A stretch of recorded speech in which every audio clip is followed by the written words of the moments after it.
Hello students, स्वागत आप सभी का आपके अपनी YouTube channel IT foundation classes में। तो गाइस, जैसे कि आप सभी को पता है, कल दिनांक 22 अगस्त 2024 से आईटी सीबीटी एग्ज़ाम स्टार्ट हो रहे हैं। इन आईटी सीबीटी एग्ज़ाम्स का जो एग्ज़ाम पैटर्न है, चाहे आप इंजीनियरिंग ट्रेड से हो या फिर नॉन इंजीनियरिंग ट्रेड से हो, सभी आईटीआई ट्रेड्स के लिए यहाँ पे एग्ज़ाम पैटर्न जो है मैं डिस्कस करने वाला हूँ। कौन कौन से सब्जेक्ट में से कितने क्वेश्चन पूछे जाएंगे, मिनिमम पासिंग क्राइटेरिया क्या रहेगा, क्या अलग अलग सब्जेक्ट में पास होना कंपलसरी है, जो भी एग्ज़ाम पैटर्न से रिलेटेड आपके डाउट्स हैं, सारे के सारे डाउट्स जो हैं इस वीडियो को एंड तक देखने के बाद में क्लियर होने वाले हैं। तो स्टूडेंट्स, आप लोग वीडियो को एंड तक ज़रूर देखिएगा। और स्टूडेंट्स, यदि आप लोग फर्स्ट टाइम हमारे इस यूट्यूब चैनल पे हैं तो इसे सब्सक्राइब करें, साथ ही साथ बेल आइकन के बटन को प्रेस करें, ताकि आईटीआई से रिलेटेड सभी यूज़फुल वीडियोस रेगुलर आप सभी तक पहुंचते रहें। तो स्टूडेंट्स, स्टार्ट करते हैं आज का वीडियो। जैसा कि गाइज आप सभी को पता है, कल दिनांक 22 अगस्त 2024 से आपके एग्ज़ाम स्टार्ट हो रहे हैं। हालांकि जो सेकेंड ईयर वाले स्टूडेंट्स हैं उनको ऑलरेडी एग्ज़ाम पैटर्न को लेकर जो है किसी प्रकार का कोई कन्फ्यूज़न नहीं होना चाहिए। बट जो फर्स्ट ईयर वाले स्टूडेंट्स हैं उनको कहीं ना कहीं एग्ज़ाम पैटर्न का अभी कंप्लीट इन्फॉर्मेशन नहीं है। तो यहाँ पे देखिए, सबसे पहले तो मैं आप सभी को बताना चाहूँगा, चाहे आपका इंजीनियरिंग ट्रेड हो या फिर नॉन इंजीनियरिंग ट्रेड, आपके टोटल क्वेश्चन आएंगे 75। अगर आपका इंजीनियरिंग ट्रेड है तो आपके ये चारों सब्जेक्ट जो है एग्ज़ाम में आएंगे, ऑलरेडी आप सभी को पता होगा। और अगर आप नॉन इंजीनियरिंग ट्रेड से आईटीआई कर रहे हो तो आपके वर्कशॉप कैलकुलेशन और ड्राइंग वाला जो सब्जेक्ट है वो हट जाएगा। अब देखिए, अगर इंजीनियरिंग ट्रेड वाले स्टूडेंट्स हैं तो उनके इन तीनों सब्जेक्ट में टोटल 50 क्वेश्चन पूछे जाएंगे।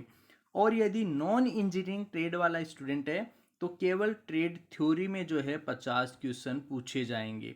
और दूसरा subject employability skills, engineering trade और नॉन इंजीनियरिंग ट्रेड, दोनों ट्रेड के लिए कॉमन रहेगा और इसमें जो है आपके 25 क्वेश्चंस पूछे जाएंगे।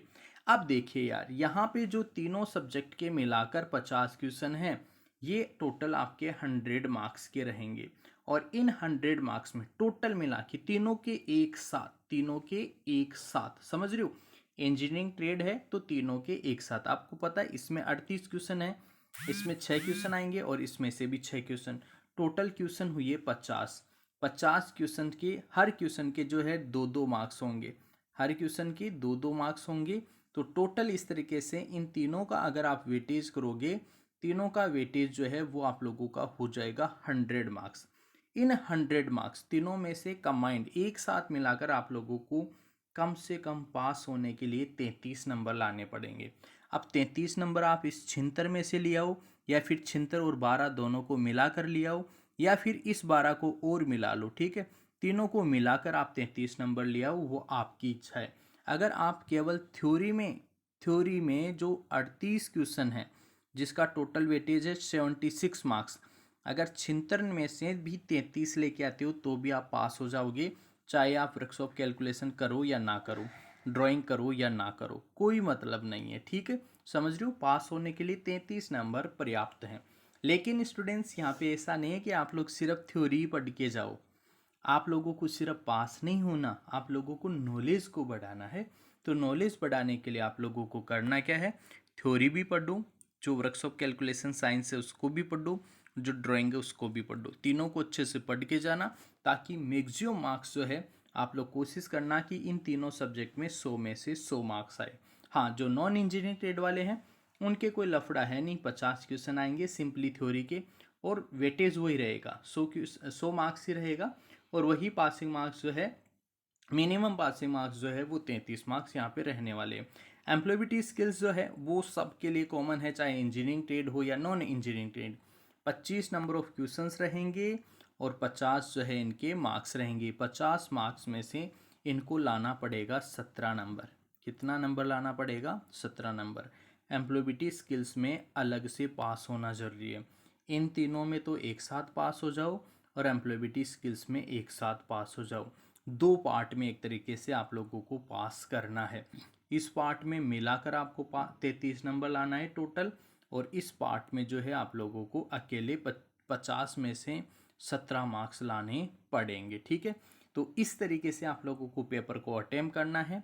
इस तरीके से आप लोगों को जो है इसी के अकॉर्डिंग आप लोगों को क्वेश्चंस को कंपलसरी है करना। ऐसा नहीं कि कहीं आप लोग ऊपर वाली जो क्वेश्चंस है वो तो कर दो और एम्प्लॉयबिलिटी स्किल्स में रह जाओ, तो फिर एम्प्लॉयबिलिटी स्किल्स में बेक रह जाएगी।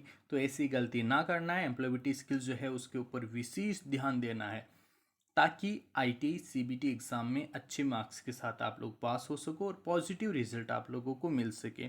स्टूडेंट्स, आई थिंक कि एग्ज़ाम पैटर्न को लेकर जो भी आपके डाउट्स थे वो क्लियर हुए होंगे। हाँ, एग्ज़ाम पेपर जो है वो 2 लैंग्वेज में आएगा। इंग्लिश जो है ऑल ओवर इंडिया में सभी के लिए कॉमन रहेगा इंग्लिश, ठीक है। उसके साथ वहाँ की जो रीजनल लैंग्वेज है वो आएगी, जैसे मान लो हिंदी है तो हिंदी आएगी। इसके अलावा मैंने आप लोगों को बता रखा है गुजराती, ठीक है। इसके अलावा जो मराठी है वो, ठीक है। 7-8 भाषाएं और है जिनके अंतर्गत भी जो है आपका ITI CBT एग्ज़ाम लिया जाता है, राइट। तो ये आप लोगों का एग्ज़ाम पैटर्न रहेगा। 2 घंटे का जो है टोटल आप लोगों का पेपर रहता ही है। ये तो आप लोगों को एडमिट कार्ड पे मिल गया होगा। तो 2 घंटे में टोटल आपके 75 क्वेश्चन 150 मार्क्स के, ये आपके हाथ में है। अच्छे से करना है सभी क्वेश्चंस को। एक बार फिर से आप सभी को इन ITI CBT एग्ज़ाम्स की ढेर सारी शुभकामनाएं। आज की इस वीडियो में इतना ही। अभी भी अगर आपका कोई डाउट है तो आप लोग इस वीडियो के कमेंट सेक्शन में कमेंट करके हमसे पूछ सकते हैं। तो स्टूडेंट्स, मिलेंगे आपसे नेक्स्ट वीडियो में, तब तक के लिए आप सभी को बहुत बहुत धन्यवाद।